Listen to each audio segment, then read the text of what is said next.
Look at the people around you, your family, your friends, the strangers on the street. How do you know they are real? I don't mean real in the sense of being physical beings. Of course, they are. They breathe, they talk, they bleed. The question is deeper. How do you know that behind their eyes there is a conscious mind? How do you know that there is an inner life, a stream of thoughts, feelings, and experiences just like yours? You assume there is, but you can never truly know. You can only observe their behavior. And this leads to one of the most unsettling ideas in all of philosophy, the idea of the philosophical zombie. A philosophical zombie, or P-zombie, is not the monster from the movies. It doesn't want to eat your brain. In fact, it's a perfect duplicate of a human being in every physical way, down to the last atom. It walks like a human, talks like a human, and reacts to the world exactly like a human. If you prick a P-zombie's finger, it will pull its hand away and say, ouch. If you tell it a funny joke, it will laugh. If you show it a sad movie, it will cry. It passes every test you could ever design to check if it's a conscious human being. But there's one terrifying difference. On the inside, there is nothing. No consciousness. No subjective experience. No joy, no pain, no love, no sorrow. There is no one home. All its reactions are just complex, automatic responses, like a biological machine running incredibly sophisticated software. Think of it this way. When you see the color red, you have an experience of redness. A P-zombie's brain will process the light waves. Its mouth will say, that's a red apple. But it won't have the actual experience of seeing red. When you feel the warmth of the sun on your skin, you experience a pleasant sensation. A P-zombie's sensors will detect the temperature change, and it might say, ah, this feels nice, but it feels absolutely nothing. The P-zombie is a creature of pure behavior, a hollow shell that perfectly mimics a person with a soul. And the most disturbing part of this thought experiment is this. If P-zombies could exist, how could you possibly prove that anyone you know isn't one? This idea throws our entire world into question. Think about love.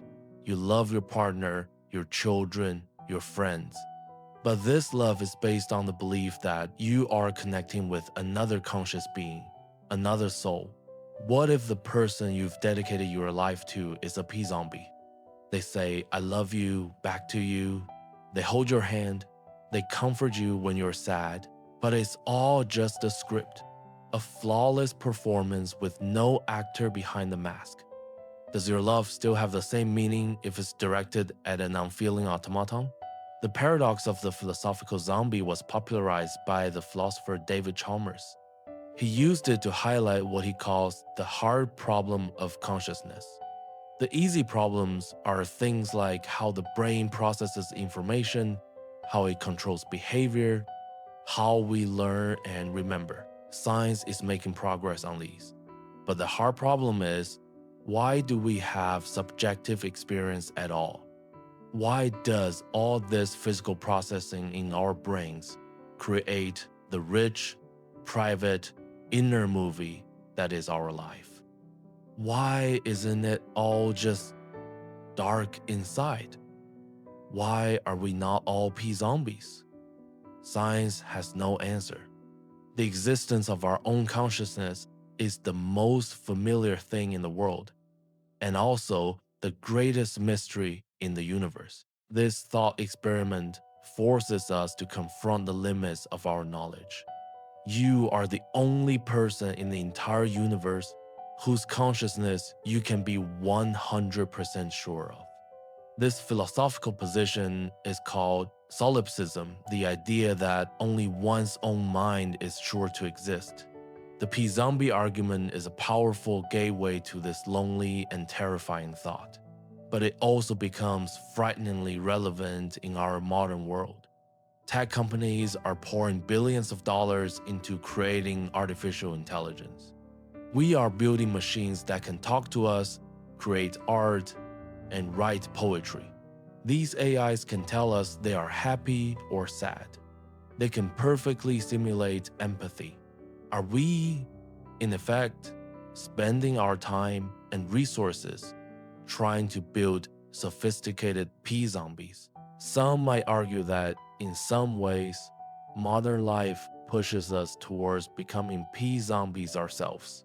We follow social scripts, we perform emotions on social media, we get lost in the routine of work and consumption, we act the part of a happy, successful person, sometimes forgetting to actually feel it. We risk becoming hollow shells driven by external stimuli rather than our own inner spark.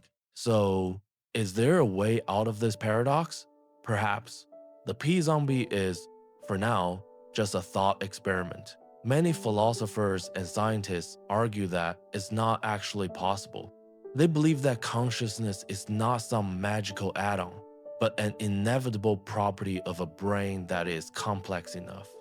In other words, any system that could perfectly replicate human behavior must be conscious. You can have the performance without the performer, but we don't know for sure. Ultimately, the philosophical zombie isn't a monster to be feared. It's a mirror. It holds up a reflection to our own mind and forces us to ask, what does it mean to be conscious?